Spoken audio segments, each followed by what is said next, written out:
être proclamé, il va être acclamé. Julien Alaphilippe, champion du monde. Attaque de Marlou.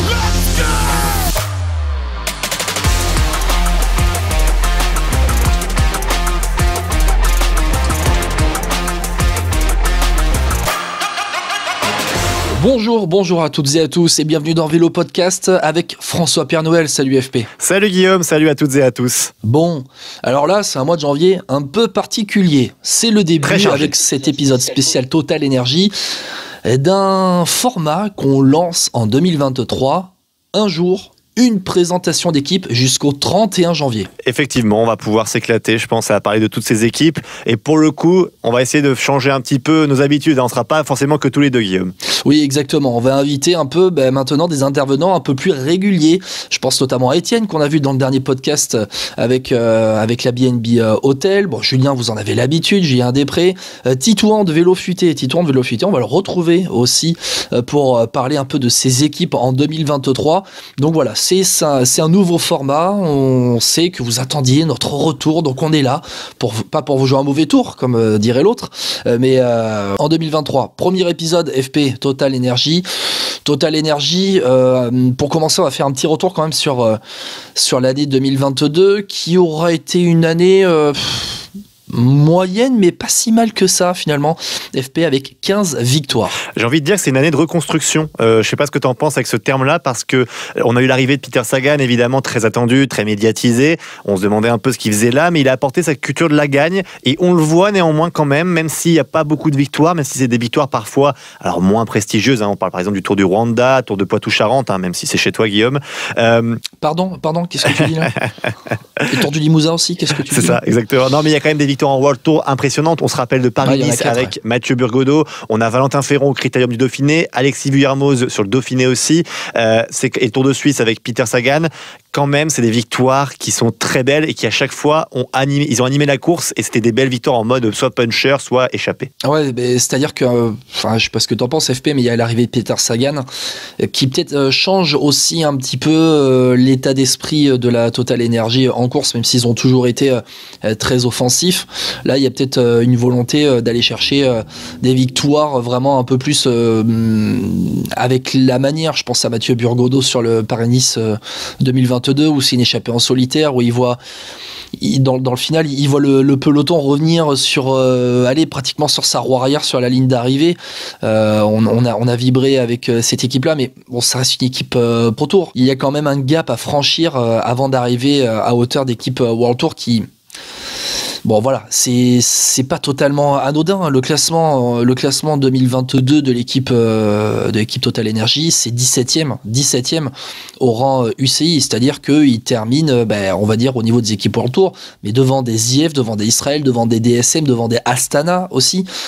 Bon, c'est quoi le truc FP? Ils ont fait une meilleure saison que eux, ou c'est les autres qui ont totalement raté leur saison? Non, moi je pense qu'ils ont fait une meilleure saison que les équipes que tu as citées, mais moi je trouve que c'est dans le plan de reconstruction, c'est l'année 0. Tu vois, c'est celle où on met un peu les bases, on a les leaders, on a le changement un peu dans les têtes, tu l'as bien dit, des Burgodeau, des Valentin Ferron. Est-ce que l'année passée, en 2021, ils auraient pu faire ces victoires-là? Je crois pas, et je pense qu'il y a vraiment eu ce changement dans les mentalités en se disant, voilà, on veut faire mal dans les courses World Tour aussi, on est capable de le faire. Donc moi je trouve ça super intéressant. Le seul point noir que je vois cette saison, même si il a fait deuxième sur Milan-San Remo, c'est quand même Anthony Turgis, qui est quand même un gros leader de la Total Energy et qui s'est globalement manqué sur les Flandriennes, à part sur Milan-San Remo, voilà, où il fait deuxième. Globalement la saison a été assez frustrante pour lui. Je sais pas ce que t'en penses, toi. Ouais, je suis d'accord avec toi. Je rajoute quand même que la Total Energy a remporté 15 victoires donc sur l'année 22, que sur les 2 saisons précédentes, alors qui étaient des saisons particulières, 2020 et 2021, c'est à peine 5 victoires sur les 2 saisons, pas en cumulé, mais à chaque saison c'était même pas 5 victoires. Donc on revient dans des standards un peu pour la Total Energy. Pour Anthony Turgis, je suis d'accord avec toi, j'en attendais beaucoup plus, mais c'est aussi de Peter Sagan, j'en attendais beaucoup plus. Il gagne certes une étape au Tour de Suisse. Malheureusement, j'ai l'impression qu'on a encore ce syndrome de la star qui arrive dans une équipe française. Ça m'embête un peu. Oui, mais alors ça il a m'embête apporté un petit beaucoup peu. plus que, par exemple, tu vois, un Greg Van Avermaet chez AG2R. Je sais pas si dans la culture des Flandriennes, il a apporté quelque chose à AG2R. On le voit pas pour l'instant, en tout cas. Mais Peter Sagan, moi, je trouve qu'il y a quand même un truc. Je sais pas ce que tu vois, toi, parmi les coureurs, mais moi, tu vois beaucoup plus ce maillot Total Energy devant. On voit qu'il court beaucoup plus à l'instinct, beaucoup plus offensif, et surtout, ils concrétisent beaucoup plus. Et Peter Sagan, certes, n'a pas apporté beaucoup de victoires, mais est-ce que tu penses pas que les victoires de Burgodeau, Ferron, Vuillermoz, c'est un peu pour lui aussi, tu vois? Est-ce que tu vois, quand il parle à ses coéquipiers, à ses jeunes équipiers, il donne l'exemple. Est-ce que ça les aide pas, tu En penses? capitaine de route, tu veux dire? Ouais, voilà. Ouais, en capitaine de route, alors ok, mais c'est pas un Peter Sagan capitaine de route que tu recrutes. Quand tu le recrutes l'hiver dernier, c'est un Peter Sagan qui peut te planter 10 victoires dans la saison. Oui. C'est plutôt ce genre de mec-là que je veux. Et si j'attends en plus un Anthony Turgis à un autre niveau, c'est-à-dire que l'un et l'autre, ils sont censés aussi se libérer un peu de pression. C'est-à-dire que si tu as un Anthony Turgis qui est à un autre niveau, mais tu as un Peter Sagan qui peut peut-être avoir plus de liberté sur des classiques, ou l'inverse, un Peter Sagan beaucoup plus marqué, parce qu'on connaît Peter Sagan, on va pas le refaire, et on va pas refaire sa carrière, pour libérer un peu plus Anthony Turgis aussi dans les classiques. Moi, c'est comme ça que je l'attends. C'est pas réellement comme le gars de la colonie de vacances qui va motiver tout le monde, quoi, tu vois. Je te trouve un peu dur. Après, écoute, moi je trouve que pour Peter Sagan, on pourra faire un gros bilan l'année prochaine, après 2023, parce que il y a aussi eu pas mal de soucis physiques pour même Anthony Turgis, Peter Sagan. Enfin, moi je trouve que dans la reconstruction, Total Energy, je mets un bon point. Tu vois, évidemment, c'est pas une top team. Ils ont pas explosé les scores. C'est pas, moi je trouve comme la Cofidis, mais ça ressemble, tu sais, il y a 2-3 ans la Cofidis. Tu vois, on reconstruit avec Cédric Vasseur tranquillement. On avance pas à pas. Moi, je suis plutôt optimiste pour la Total Energy en tout cas. Oui, alors bon, oui, bon. Pour une fois que t'es plus sévère que moi, Guillaume. Mais parce que moi j'en attends un petit peu plus de la Total Energy avec je pense le budget qui est celui de la Total Energy maintenant en 2022-2023. Le sponsor a signé jusqu'en 2025, le sponsor Total Energy. J'en attends un petit peu plus. Je veux des victoires en World Tour. Alors 4 victoires en World Tour, c'est pas mal, hein. Tu vas me dire arrête de faire la fine bouche, mais alors dans les courses françaises en plus, quand même, hein. Peut-être plus en Pro Tour, des victoires en Pro Tour, tu vois. En Pro Tour, là j'ai qu'une victoire au Grand Prix du Morbihan, avec la victoire de Julien Simon qui est le meilleur coureur de l'année dernière pour la Total Energy, avec Dries Van Gestel. Anthony Turgis, Pierre Latour et Peter Sagan, c'est pas ceux qui ont ramené les meilleurs bilans de l'équipe Total Energy. Moi j'en attends beaucoup plus de ces mecs. Ouais, je comprends. Mais après, on va en parler maintenant. C'est une parfaite transition, je pense, pour l'année prochaine. Il y a eu du changement cet hiver et je pense qu'avec le recrutement, ils peuvent scorer un peu plus. Alors, je vais rappeler un petit peu les transferts de cette saison, si ça te va, Guillaume. Allez, côté départ, on a eu des départs qui peuvent faire mal, effectivement, en tant que grimpeur de Christian Rodriguez chez Arkea Samsic. Nicolo Bonifacio qui part chez Intermarché ou Antigobert. Chris Lawless qui part chez Viv Good. Et Alexandre Geniez, retraite, mais on sait ce qui s'est passé au niveau judiciaire. Juraj Sagan qui prend sa retraite et Niki Terpstra également. Côté arrivée, et c'est là où c'est super intéressant. Là, c'est intéressant. Voilà, on va prendre, donc je vais le faire à la fin, celui dont on parle. Steph Kras de la Lotto Soudal, on a Émilien Janière, Thomas Bonnet et Mathéo Vercher de Vendée U, la formation. Et donc, qui sont promus. L'arrivée de Jason Tesson de Saint-Michel-Aubert 93. Ça, c'est un très bon recrutement, en tout cas sur le papier, Guillaume. Oui, c'est Jason Tesson, c'est un sprinter qui peut scorer. Moi, j'en attends beaucoup de ce petit Jason Tesson qui a été dans le passé champion de France amateur, tout simplement. Qui maintenant, il a 25 ans. Jason Tesson, il doit passer un cap après avoir planté avec Saint-Michel. Alors planté dans le sens footballistique. Tu me comprends, après avoir remporté des courses avec la Saint-Michel-Aubert 93, il a toujours été bien placé avec cette équipe-là. Maintenant, avec la team Total Energy, il doit aller titiller des sprinters en World Tour. Moi, j'attends Jason Tesson. Allez, je vais être ambitieux pour lui. Top 10 sur des sprints massifs sur le Tour de France. Oui, ça c'est. Non, moi je trouve que c'est pathologique. En fait, Jason Tesson, pour l'avoir vu notamment gagner sur les 4 jours de Dunkerque, tu sens que son sprint, c'est un sprint moderne. Tu vois ce que je veux dire ? C'est qu'il est, il est parfaitement dans les nouveaux sprinteurs. Alors il est un peu petit évidemment, mais cette boule d'énergie, je trouve que sur la fin des sprints, a toujours ce petit surplus qui te permet de passer devant. Un peu comme Caleb Ewan. Je sais pas ce que tu en penses toi, mais je trouve qu'il a. Alors évidemment, toute proportion gardée, il n'a pas encore eu le niveau de Caleb Ewan et non plus son palmarès. Mais moi, je suis impatient de voir ce que ça va donner, parce que cette petite boule d'énergie, elle l'an passé sur les 4 jours de Dunkerque, sur beaucoup de courses Pro Tour justement, elle a fait ses preuves et là, je pense que je vois notamment ses résultats. Paris-Chauny, il fait 3e.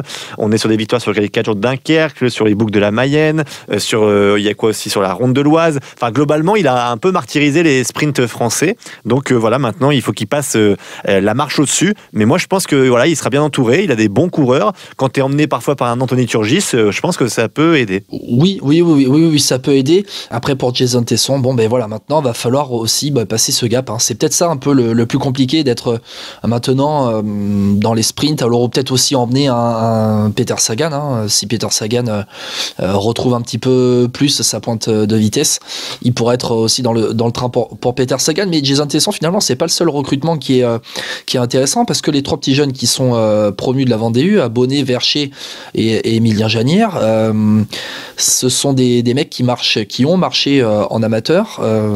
Thomas Bonnet, par exemple, à la Vendée U, lui, c'est quelqu'un qui est très intéressant, qui a vraiment brillé dans les courses amateurs, qui a notamment terminé 2e du Tour de Normandie l'année dernière en 2022. Un gars qui marche, qui a eu vraiment des résultats. Et finalement, il y a un peu de stabilité dans cette équipe Total Energy. Alors, tu as des mecs qui sont en retraite, tu as 2 gros départs de Rodriguez et de Bonifazio, mais finalement, ça a été remplacé un peu numériquement. Bonifazio par Jason Tesson, et Christian Rodriguez.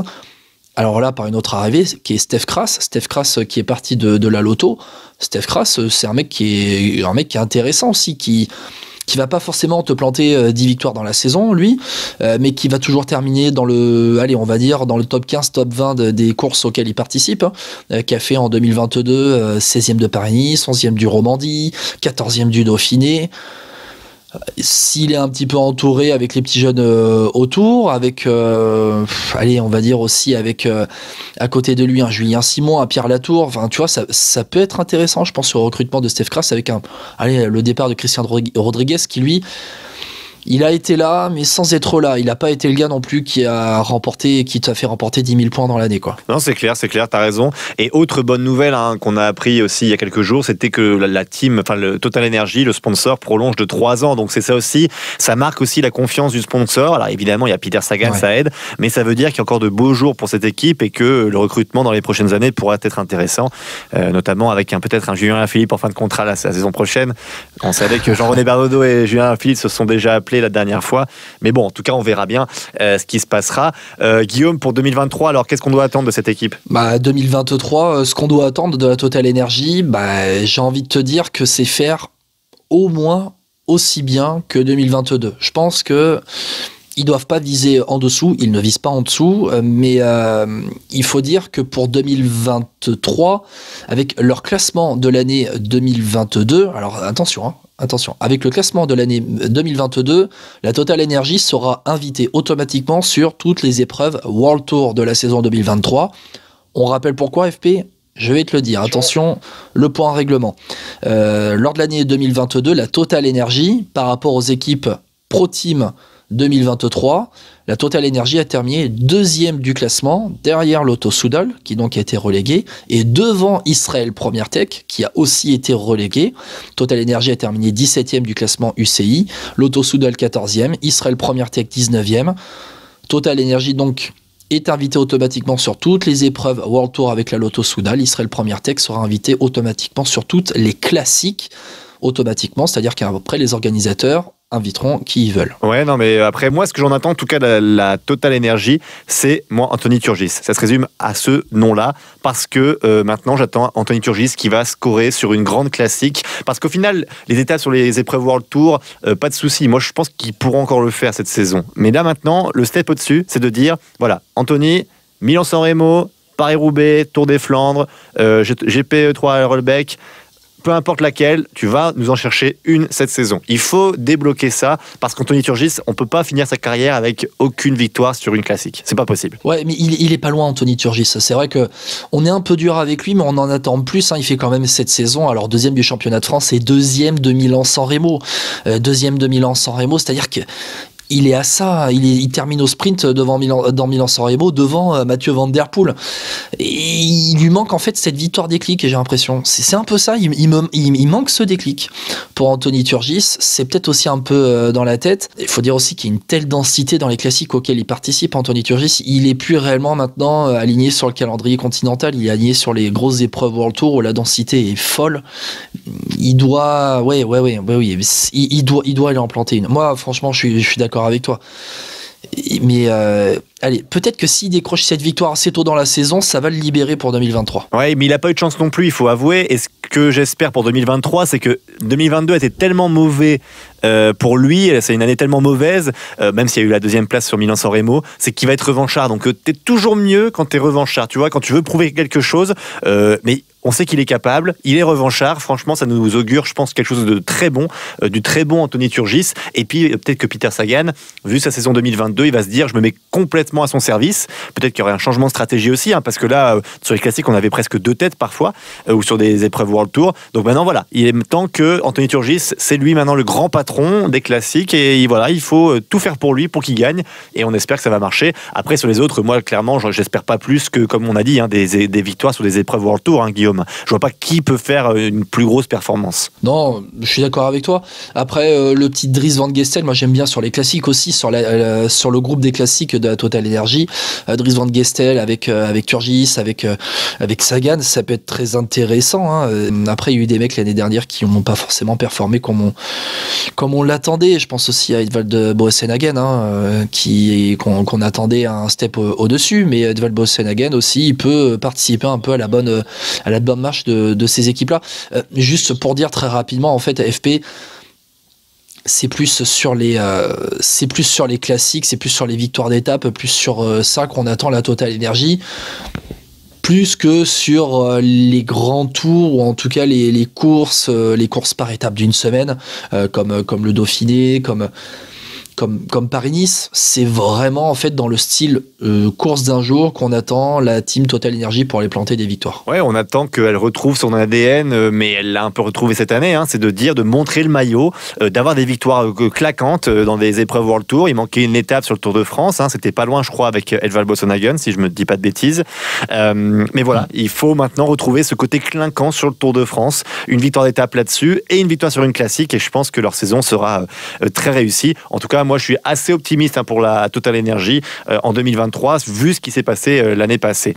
Guillaume, tu veux rajouter un dernier mot ? Optimiste aussi, voilà, le mot que je vais rajouter, optimiste aussi. Edvald Boasson-Hagen, c'était sur l'étape à Arambert qui termine 3e sur le Tour de France 2022. Guillaume, tu avais un mot pour nos auditeurs aussi ? Oui, un petit mot pour les auditeurs pour terminer ce premier podcast présentation d'équipe 2023 qui va nous emmener donc jusqu'au 31 janvier. On va passer en revue toutes les équipes World Tour de 2023, les 2 équipes reléguées de World Tour à Conti, à Pro Team, plus à Total Energy, mais aussi un petit podcast spécial. Au milieu de tout ça, vous verrez ça. Un petit mot aux auditeurs pour dire qu'on va lancer une cagnotte en ligne, un crowdfunding. On va vous communiquer le lien dans les prochains jours. Pourquoi FP ? Aussi un peu pour nous soutenir.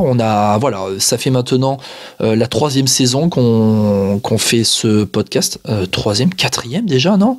4e saison, on a lancé le podcast. Il y a une saison un peu tronquée quand même. Exactement. Nous, on a eu notre saison tronquée la saison dernière. C'est aussi l'une des explications de ce crowdfunding, c'est-à-dire que faire ce podcast, ça demande du temps, ça demande de l'investissement, ça demande du temps à côté de nos travails. Et voilà, ce crowdfunding, après, vous faites des dons, vous nous donnez ce que vous voulez, c'est censé couvrir nos frais. Produire un podcast de A à Z, ça prend pratiquement une journée, tout simplement, une journée. journée. Et voilà, vous donnerez ce que vous voulez. Et puis on verra bien. Après, ça pourra nous servir peut-être aussi à se déplacer sur certaines courses si on peut, si on a le temps, si on a aussi les moyens de se déplacer sur des courses, parce que ça coûte un petit peu. Ça sera à vous. FP, si tu veux rajouter un petit mot sur ça. Du coup, il faut que je donne aussi une partie, c'est ça? Une partie de mon salaire déjà. C'est la crise. Bon, FP, en tout cas, je te remercie pour ce premier podcast présentation avec la Total Energy, donc qui inaugure ce concept. On va se retrouver dès demain, tous les jours, jusqu'au 31 janvier. On va remonter les classements de l'année 2022 pour aller jusqu'au top team, jusqu'au 31 janvier. Effectivement, et puis écoute Guillaume, maintenant on a compris crowdfunding, tout est relancé, janvier 2023, c'est parti pour l'année 2023 sur Vélo Podcast. On va vraiment bien s'amuser, je pense, avec les débriefs de course qui reprennent très bientôt évidemment, et on aura donc ces podcasts équipe, on va pouvoir faire le bilan, et n'hésitez pas à nous dire ce que vous en pensez sur les commentaires sur Apple Podcast, sur Facebook, sur Twitter. On est évidemment partout et on est de retour sur Instagram également, Guillaume. On se dit à bientôt. Allez, à bientôt, ciao à tous.